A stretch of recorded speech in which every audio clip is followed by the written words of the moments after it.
goes by a small discussion of Bhakti Rasamrita Sindhu by Sri Goswami Pada. We're on part 1, chapter 2, verse 59. In this verse he describes, because he's talking about bhakti, so many people are Vishnu Bhaktas or Ram Bhaktas, Vishnu Ram or Krishna, or Bhaktas of some avatar, the Shringa Bhaktas, etc. So he wants to make a distinguish, because this book is especially directed towards Krishna Bhaktas, especially Krishna in Vrindavan, Sri Nandanandan. But he wants to give a broad presentation of bhakti which can be applicable to any Krishna Bhakta, any Bhakta of Bhagavan. Be he or she a Ram Bhakta, Vishnu Bhakta, or Krishna Bhakta. So in verse 2, chapter 2, verse 59, he says, Siddhanta tas te tre abhede pi Shrisha Krishna Srupaya. Rasenot Krishna te Krishna Rupamesha Rasastiti. The forms of Vishnu are non-different according to Siddhanta, Shastra Siddhanta. So Krishna's form, Vishnu's form, Ram's form, all transcendental Satchidananda forms. But, that but is an important word.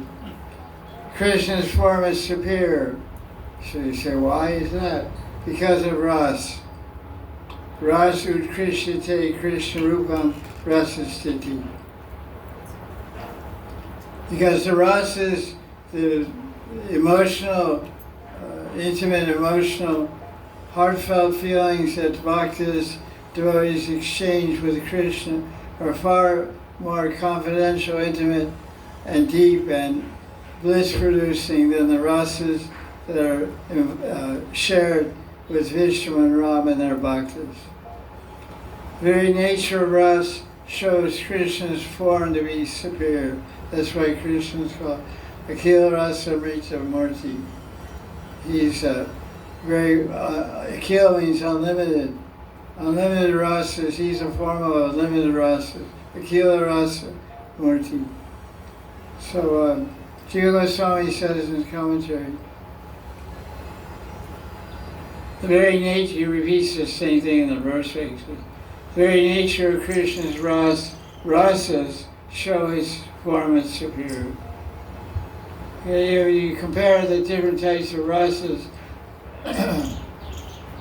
that are shared with Vishnu and his bhaktas and Ram and his bhaktas.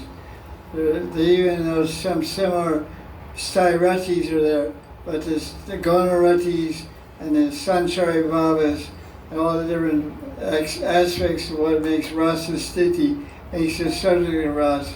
Krishna far exceeds the exchanges of love between his devotees and those devotees of Ram and Vishnu. And the very extensive purport of Jiva Goswami, 6 or 8 pages, he quotes all different types of persons. He said, what kind of personality is Krishna? He is the highest among all personalities of Godhead, because his nature is to be everywhere at all times. And he is Atma, having a nature, Atma, which reveals the highest beauty and other qualities. It's like a 10-page commentary by Jiva Goswami on this verse 59. And at the end of the commentary he says, it's like a conclusion. Because he talks about the bhaktas of Lakshmi and Vishnu, and he compares certain bhaktas and the Rishta Devata, and then he compares Lakshmi to the gopis, and makes his conclusion, Jiva Goswami, on chapter 2, verse 59. Therefore, we can say that devotees like the gopis, Brijvasis, and the gopis, and devotees like the gopis, whose hearts have been stolen by Govinda and Braj, are the best, and that the form of Krishna is the best. You're the best. And we say nowadays, very common expression, all the best. I got a letter from Satchidananda Swami He closed the letter by saying, all the best. They said, yeah, can't disagree with that. We got all the best. We got the six Goswamis, we got Giriraj, we have Guru Varg, we have Prabhupada, we have Vrindavan, we have Gaura Nita, Advaita, Jagannath Puri, we have Navadvita, we have all the best. Ganga, Jamuna. He said all the best. I quoted my letter by saying, always with love. So that's the best. So Krishna is the best. By mentioning that the form of Krishna the form is outstanding, that includes his beauty is outstanding. Because if someone says you have an amazing form, that's another way of saying you're beautiful. Like Krishna even doesn't even say about their form, he's talking about one part of their form. He says, you got really thin waist, you guys. He said, what are you looking there for? You should go back home, you have thin waist. So, so by indicating one part of the form of the gopis, indicates Krishna's intense attachment and attraction to the gopis, and also as a glorification of their supreme beauty, which is characterized by having sumadhyama, having a thin waist. That's all that should be thin. Everything else should be heavy, big. As far as Krishna's vichar, Krishna consideration. Vishnu Chakravarti Thakur, his commentary. The basis of a lamban. Lamban means the variety, the foundation of ras. Vibhava lamban and Udipana lamban. And Prema Vishaya is Krishna, Prema Shaya is generally Radharani. So he says the basis or foundation of all rasas is called lamban. It's a variety of prema rasas, culminating in the rasa of Mahabhav. And Krishna and no other avatar, not even Mahanidhi, is the epitome of culmination of all rasa. Lakshmi, although situated in Mahanidhi's chest, performs austerity to try to attain the spiritual highest rasa with Krishna. We know that's in Balvan, Lakshmivan, Vrindavan. It's one of the forests on the east side of the Yamuna. So that's Krishna's commentary. And he quotes all kinds of descriptions from Bhagavatam about Radharani's Mahabhav. Mahabhav is also called Rudabhav. Therefore, it has been correctly stated, the rasas in relation to Krishna, his form, are superior to all others. So he agrees with Jiva Goswami, and he agrees with Rupa Goswami. So Krishna is the topmost, best form of Bhagavan, personality of Godhead, and he is because of rasas. So first he's giving the indication. This book is about bhakti, but he's giving an indication it'll be mostly about Krishna Bhakti. Although he doesn't discard or reject the possibility of using this book as a manual to improve or enhance your Vishnu Bhakti or Ram Bhakti, which you can do by using this book. That's why it's not called Krishna Bhakti Rasmita Sindhu. It's called Bhakti Rasmita Sindhu. So that's to get you in the front door. It's a sales trick. Half price sale. So you come in the door, and you start looking around. What's half price? Oh, the socks. Well, it's summer. Well, anyway. Everything else is full price. The bathing suits, the shorts, the t-shirts, the thin dresses, but half price. So it was Bhakti Rasa, its notion of nectar about Bhakti. Okay, well, I buy this book. That's a good trick, They say, wait a minute, it's all about Krishna. At least verse 59 gives the impression that it's okay, Vishnu is okay, Rama is okay, worship, have bhakti, have devotion, serve them. But just so you know, I'm prejudiced towards Krishna, and from now on I'm going to talk about Krishna. But you can try to apply it to your Ishtadevas also, which you can. So this is text 60. And it's a statement of Rupa Goswami in Sanskrit, because all the books of the six Goswamis are written in Sanskrit, and that's the primary reason for Chaitanya Charitamrita. What is the primary reason Krishna Bhakti wrote Chaitanya Charitamrita? Primary reason is for all the Bengali Vaishnavas to understand the essence of all the Goswamis literature in the Bengali, because everyone wrote in Sanskrit. So all the six Goswamis' essence for a normal Bengali devotee can understand in Bengali. That's exactly right. The question is asked, why did Krishna Bhakti write the Chaitanya Charitamrita? Although it's some Leelas there, Leelas of Lord Chaitanya in Puri mostly, and Navadvip, South India, etc. And also Vrindavan, chapter 17, 18 of Madhya Lila, he discovered the location of Radhakunj in this village of Rita Gram. But the primary reason he wrote the book, because he wrote Govinda Lila Amrita already, and so all the devotees said, you're a great scholar, and you're living now with Raghunath Das Goswami, who was 16 years in Jagannath Puri, you're living side by side. So they asked him, although he was very old at the time, they said, we can't figure out all the Sanskrit, because every book of the six Goswamis is written in Sanskrit. Rupa Jiva, Raghunath, Sanatana Goswami, and Vishwanath and Narottam wrote in Bengali.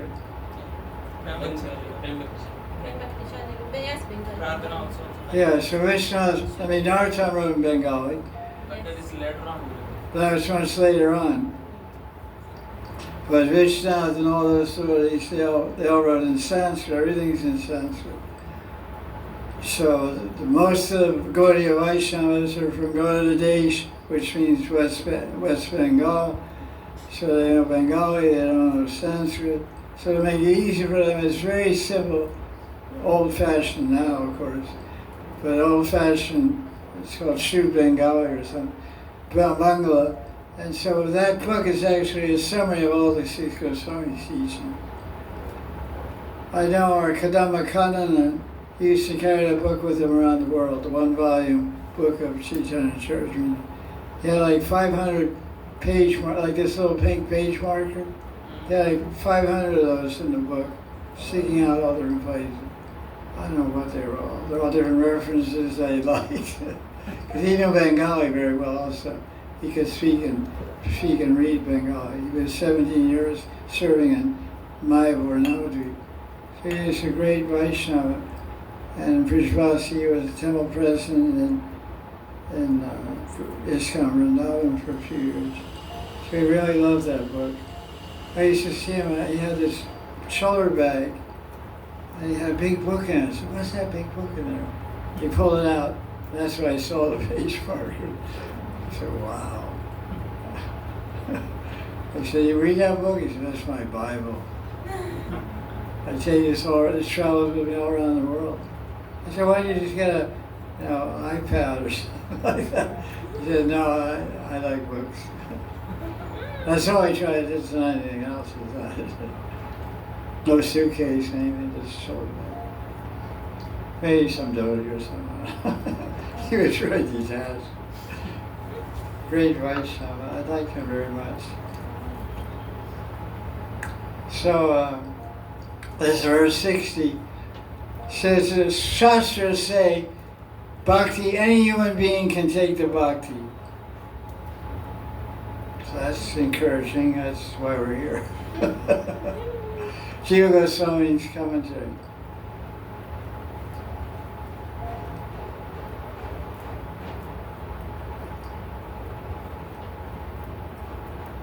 Who's qualified for Bhakti? Anyone can take, but there's still some restriction. You have to have Shraddha, faith. You have to be free from desire for material enjoyment. Bhukti and mukti. They want liberation, which Salokya Mukti, going back to God, is also a desire. But it's good in the beginning. It's good to get you off your butt.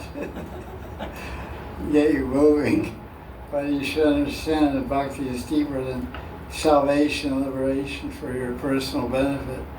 Bhakti is all about, you're not about Krishna's personal benefit, and here or there, anywhere. And he quotes, of course, backs up his statement with quotes from Padma Purana, Kashi Khanda. Even outcasts or untouchables that are outside the Varnashram system, like all the people, Western people outside of India, even people in India, that are I call Antyaja.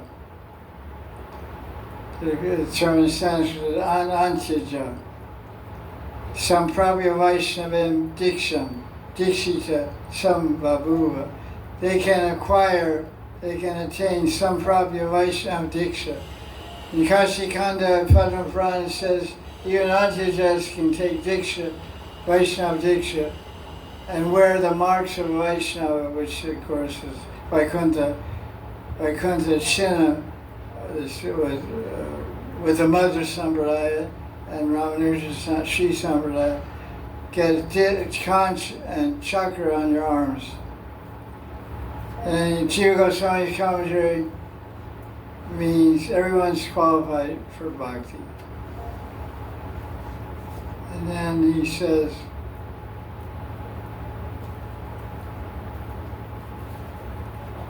now he even describes next verse in verse 63 and 64, because bhakti is transcendental and Varnashram Dharma is not transcendental. It leads to transcendence when you get mukti, but it's basically a karmic approach to Godhead. So in the next verse is verse 62 and what is it? 63 and 64, chapter 2 of Bhakti-rasa. He explains, because Varnashram Dharma, there's for every Brahmin, for every Kshatriya, every Vaishya, every Shudra, every Brahmin, every, Grihastha, Brahmachari, Vanaprastha, there's all rules and vidhis, rules, do's and don'ts, yamas and niyamas. If you don't do it, you get a reaction, you get punished, and you have to do atonement and prayashchitta, and yogis and pujas and dan and brat, so many things. It's very entangling, Varnashram Dharma, to get to that mukti prescribed there, which is all kinds of karmic chess game, moving your pieces this way, that way. So he makes a statement here that bhakti doesn't consider any of that. So listen to what he says. This is verse 63 and 64. A person who's qualified for bhakti is at fault, it's a dosh, it's a fault if he doesn't do the yangas of bhakti. What are the yangas of bhakti? Shravanam, Vishnu, hearing and chanting about Krishna, remembering Krishna, worshiping Krishna, offering prayers to Krishna. So that's a fault if you don't do that. But it's not a fault if you don't do your Varnashram duties. Duties means your karmas. Dharma means karma dharma. Varnashram dharma is karma dharma, acts to please Vishnu, but for material benefits, so it's not transcendental, it's not bhakti. But it can lead to bhakti. If one by chance happens to commit some sin, a bhakta that is, there's no atonement for him. This is the opinion of those who know the secret of Vaishnava scriptures. Like someone asked me a question about Ekadasi. They read some article about some prominent guru in Gaudiya Sampradaya. And that guru said that if you miss Ekadasi fasting, what should you do? That guru said you should fast on Dwadasi. So I asked my guru this, who's a pundit, he said you can't find this in Shastra. And I read Hari Bhakti Vilas. Where is that book? It's inside. I had it. It's in my room. It's in my room on my bed or something. I don't know, on my desk or something. I was just looking at it. In Hari Bhakti Vilas, in Vilas 15 and 16, it describes all about the Ekadasi throughout the year and Ekadasi in general. And it doesn't mention anything of this concept. It's not mentioned in Bhakti Rasamrita Sindhu. It's not mentioned in Mana Shiksha. It's not mentioned in any Shastra that I'm familiar with. I asked my own guru, Pandit Sri Krishna. He said, if you miss Ekadasi fast, you should just feel a feeling of repentance and fast next Ekadasi. But it's very common knowledge. I mean, one person told me I was discussing this with, and they said, we were told if you miss Ekadasi and you miss Dwadasi fast also, you can fast on Trayodasi.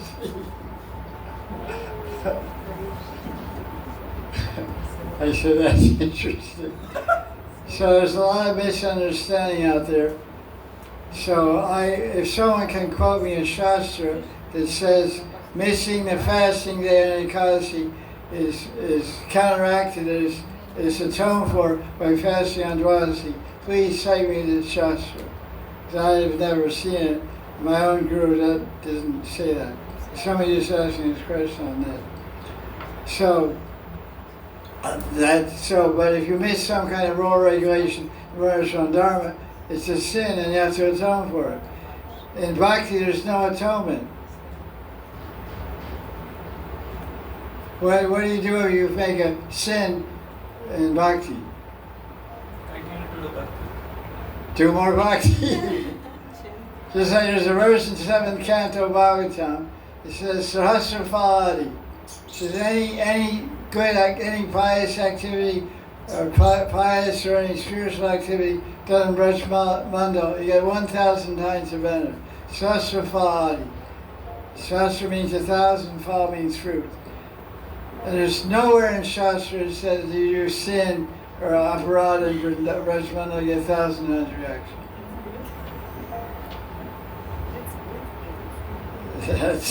That's good, someone said. Yeah, that is good. So, this is transcendental Las Vegas. You can win big, but you can't lose. Las Vegas, you mostly lose big. You can't win. You never win. You lose big. But here, you just stay here. Keep offending. Keep chanting. Make one offense, chant 10 times. Eventually, you take one step forward, take 2 steps forward, 1 step back, 2 steps forward. You'll end up there. Because you're taking 2 steps forward, only 1 step back. So eventually, 1 step, you'll reach Krishna. So that's what he says in this verse. Jiva Goswami's commentary on verse 63 and 64. It has already been proven, established by Rupa Goswami, that Krishna Bhakti should be without any other desires. It has been shown that all humans, regardless of social position, are qualified for Bhakti. Bhakti is so universal that it doesn't depend on age, or it doesn't depend on kala, desha, patra, time, circumstance, or person. You can practice Bhakti in the womb. What's the example? You can practice Bhakti as a nonsense brat kid. Dhruva Maharaj, Prahlad Maharaj. Your own son and daughter. You can practice Bhakti as an old man. Who's that? Jamia was 99 years old or something. Had no teeth, no eyes, no ears. His teeth fell out. His eyes couldn't see, couldn't hear. But he had enough brains to call out his son's name, Narayan. I was there in 1975 when Prabhupada was giving a class on the 6th canto of Bhagavatam in Los Angeles. And the devotees, it wasn't printed yet, it was a manuscript, A4 size paper. And Pradyumna Das, who is the American disciple, of Srila Prabhupada, is also a Sanskrit scholar. He's a professor also now, professionally, I think so. he was reading a manuscript, and Prabhupada was sitting on Vyasa with his big black glasses on, like reading was. And the disciple said, and the Yamadutas came to take Jamil to hell. And he got scared and he looked towards his son and said, Narayan, Narayan, Narayan. Prabhupada looked so, he was such a great look. He looked, his eyes got really big. He looked at him, what? It's only one time. He started laughing. There's 400 devotees in the room, you know. They all started laughing.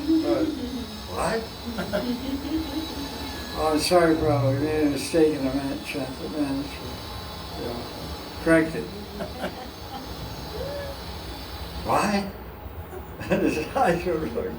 That's it. I see right now.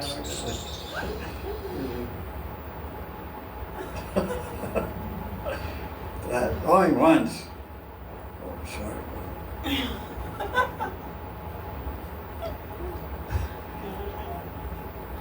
Okay, all humans. That's good. We're humans, right? We're all in the same boat there.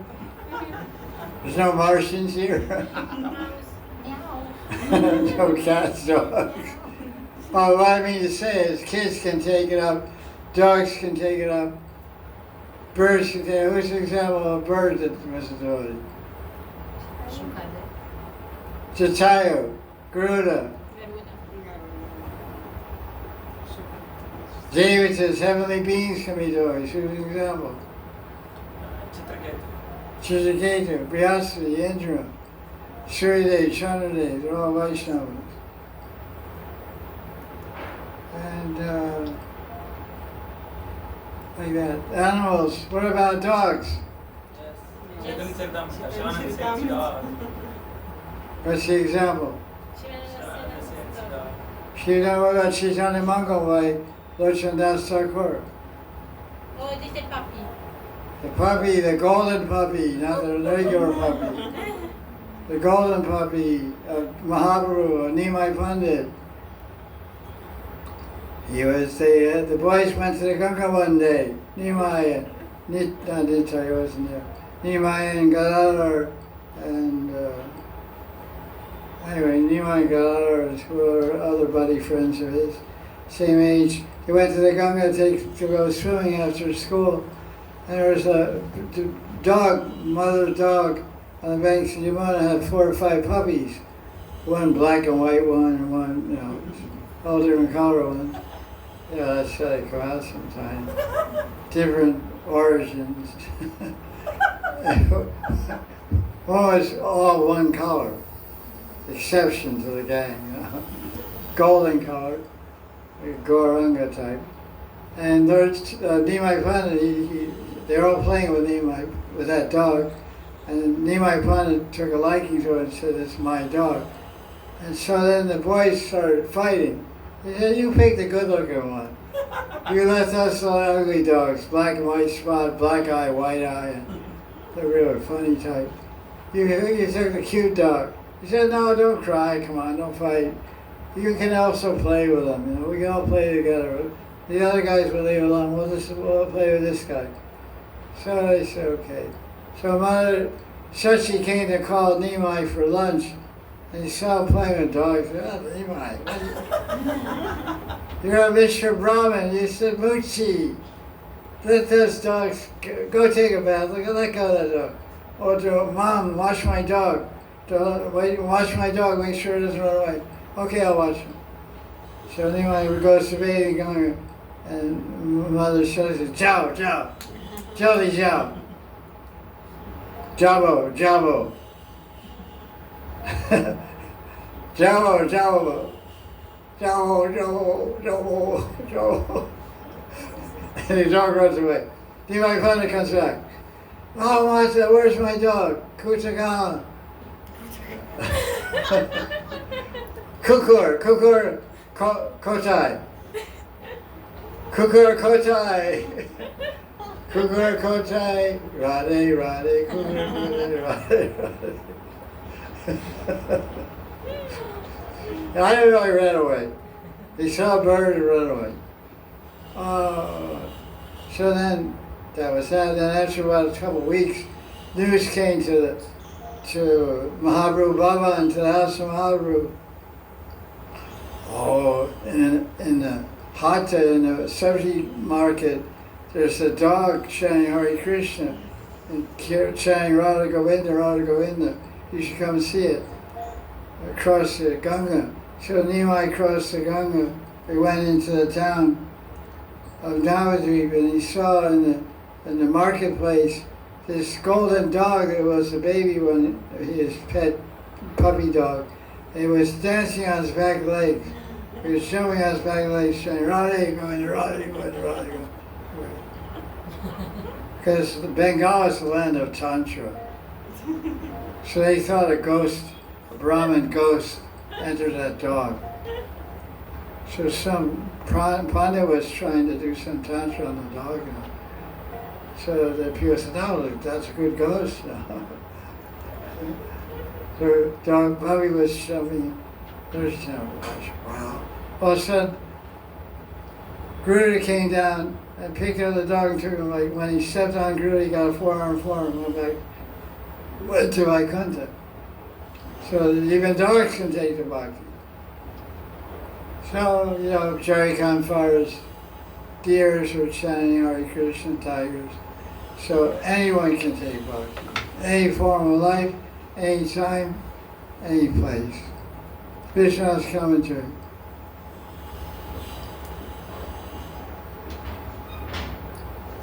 It is a faulted bhakti if one doesn't do the lens of bhakti, like observing Ekasi brothers and Mastami Utsav. It is not a fault if one doesn't perform varnashram activities.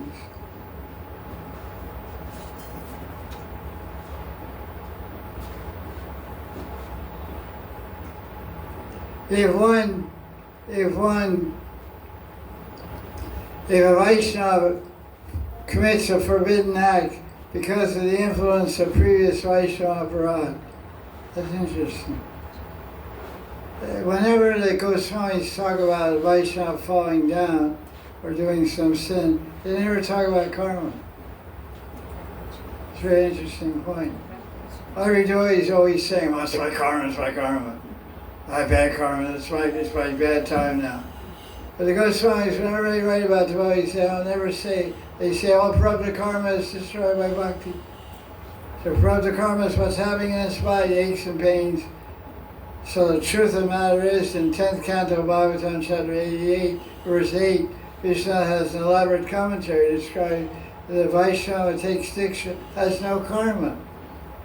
So in the Goswamis, whenever they talk about Vaishnava falling down or committing a sin, they say it's because of aparad. That's why the whole book, Chaitanya Bhagavat by Vrindavan Das Thakur, is 3,000 slokas all about Vaishnava behavior and avoiding aparad. The whole book that's the whole subject of the whole book. It's basically, the intention of writing that book is to get it through the thick heads and steel-framed hearts of the Gaudiya Vaishnavas don't make Vaishnava aparad, which is so prevalent in the age of Kali. So he said, if one commits a forbidden act or a sin due to previous Vaishnava aparad, atonement is not necessary. Bhakti alone, practicing bhakti alone is the atonement. This is the conclusion of Vaishnava Shastra. These are very important points that one should clearly understand. Okay, let's keep going here. This now, because he's talking a lot, this whole section here is about sadhana bhakti for everyone, and because there's two things you can do in this world. Do karma or bhakti, basically. And a few rare people do yoga and gyan. The majority, 90% of people, 99% of people are doing karma or bhakti. 1% of the total population is doing, not even that, but gyan yoga, karma yoga. So he's talking here mostly, all the Goswami books, generally they're comparing and contrasting varnashram with bhakti. It's very common. They don't much talk about Jnana and Bhakti. I mean, Jnana and karma. I mean, Varnashram Dharma is karma. So he quotes a famous verse from first canto of Bhagavatam, chapter 5, verse 17. I guess Narada Muni maybe speaking this. It's about Narada Muni's chapter. Chakrat Sadharmam Charanam Bhujamare Bhajana Pakota Patetato Yadi Yatrakava Bhadram Abuddha Moshikim Kavartapto Bhajatam Sadharmata. If one gives up his Varnashram duties, he becomes a devotee, but then falls down because he doesn't become perfect in bhakti. Falls down means he takes another birth. He doesn't lose anything. But what does one gain if he performs all his Varnashram dharmas perfectly and doesn't worship Vishnu? His Varnashram dharma is supposed to bring you to the point of Vishnu bhakti. Because only by practicing Vishnu bhakti can you attain the goal of Varnashram dharma. What is the goal of Varnashram dharma? Liberation. Dharma, art, kam, moksha. The goal of Varnashram dharma is kam. When you're frustrated with kam, then moksha. But you can't attain moksha or moksha without bhakti. So to get that moksha, which is ostensibly the goal of Varnashram dharma, the Varnashram dharma system, spiritual system, one has to practice Krishna Bhakti. But if one just practices Varnashram dharma and it settles with calm, he's a failure. He takes another birth. He doesn't get mukti. That's what the verse is saying. What's the success?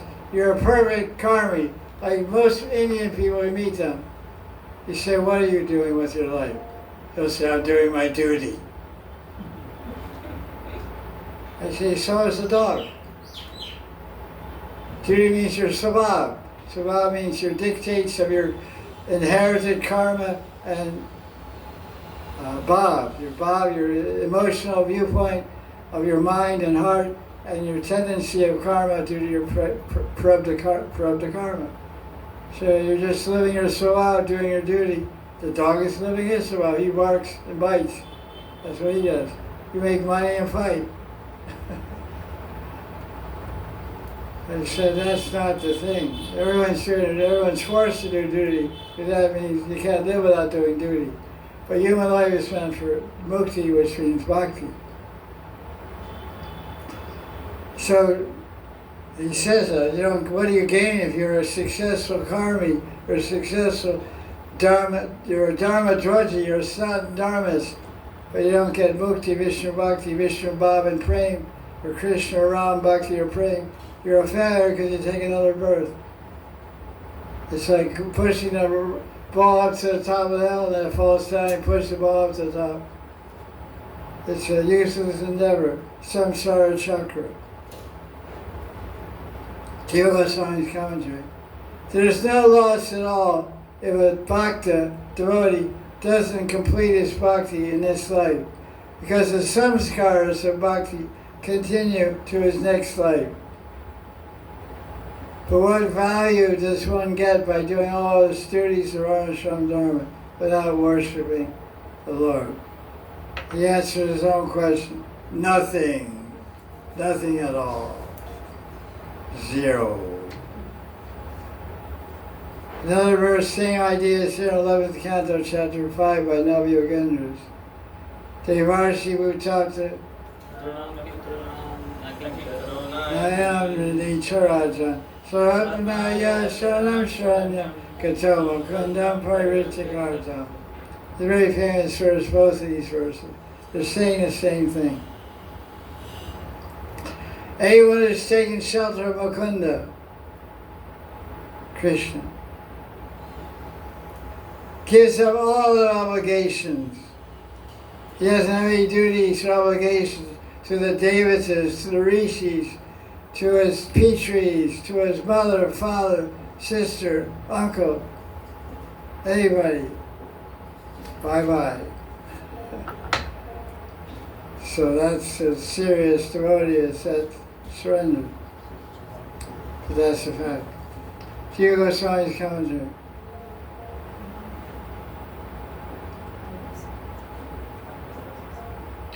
A devotee, giving up all obligations means that the devotee rejects the distraction of one's attention by thinking that I have to worship a devata, like Shiva, Durga, etc. If one is surrendered to Krishna, that person has destroyed all prarabdha karmas and consequently destroys their position in the varnashram, since one has no material gunas. That's pretty clever commentary. When you become a Krishna Bhakti, you don't have any upadhi, you don't have any designation. Sarvapadi vinir muktam tattva nirmalam. You're in a Chittagotra, you're in Krishna's family of God. You're not in Tamagun, you're not Rajgun, because Varnashram Dharma is all about the gunas. Brahmins in Sattvagun, Kshatriyas in Rajagun, Kshatriyas in Rajagun, Vaishyas in Rajagun, Tamagun, and Shudras in Tamagun. So that's the gunas. And Brahmachari, he's in all the gunas.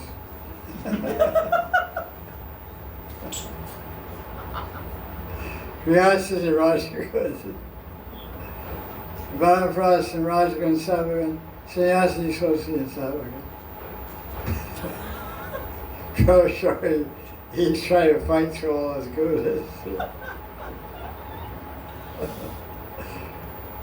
He can also be a Sattvagun also. There's many brahmacharis living like sannyasis also. So when his surrendered, he doesn't have karma, so there's no karma, there's no Varnashram Dharma. So you're not obliged to do anything. So then he quotes the famous verse from the Gita. What verse? Obvious. We're talking about giving up all dharmas and not being worried about it. Sarva dharma vrityaja, mamekam saranam vraja, ham tam sarva bhave, mokshe sannyasi. Don't worry, no tension, no problem, koivade, aramte, shanti, shanti, mat karo, chinta mat karo. No problem, I'll finish your house next year. If you say you finish it this year, oh, I'm sorry, I miscalculated. Just now finish it. Okay, go to work. Ultimately, you have to bite the humble pie. You get things done, but you have to really take the humble position. It's your house, but you're not in charge. That's the first lesson you learn. You're paying all the bills, it's your house, but you're not in charge. Give up all dharma and surrender to Krishna. Krishna will deliver you from all sins, don't worry.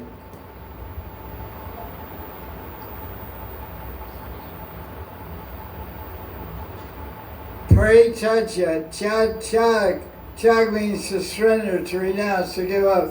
And pari means from all directions. Parivrajak. What does that mean? Vraja means to move. Pari means it goes crazy.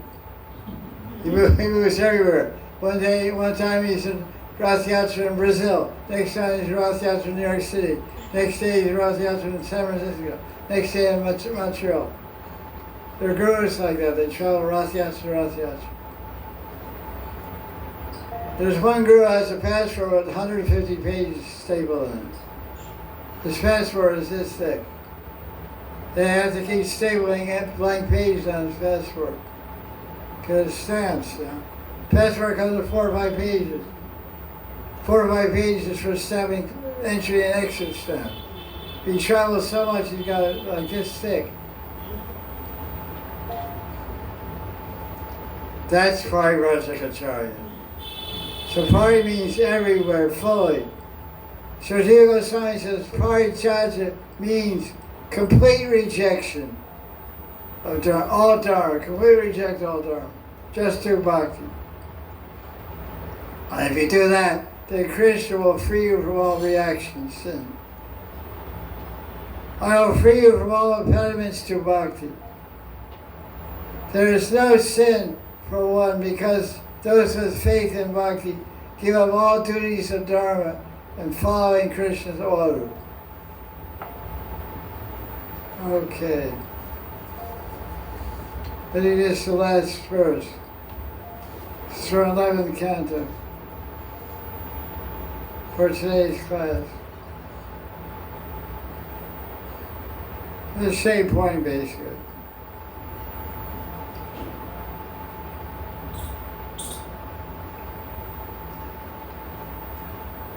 Eleventh canto, chapter 5, verse 42. One who has given up all engagements and duties and responsibilities of our ashram and taking full shelter of Hari becomes very dear to Krishna. If that person accidentally commits some sin, then Krishna is in the heart of everyone, immediately takes away reaction to such sin.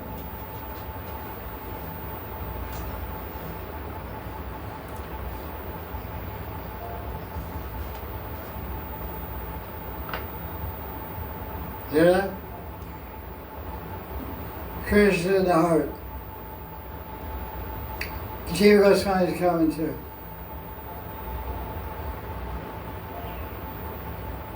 One who gives up thinking of worshiping anyone else that has affection for Krishna and worships at his feet, if suddenly by chance commits some sin, then Krishna in the heart purifies all of that. Bhakti Sri Jacinto Ki. Okay.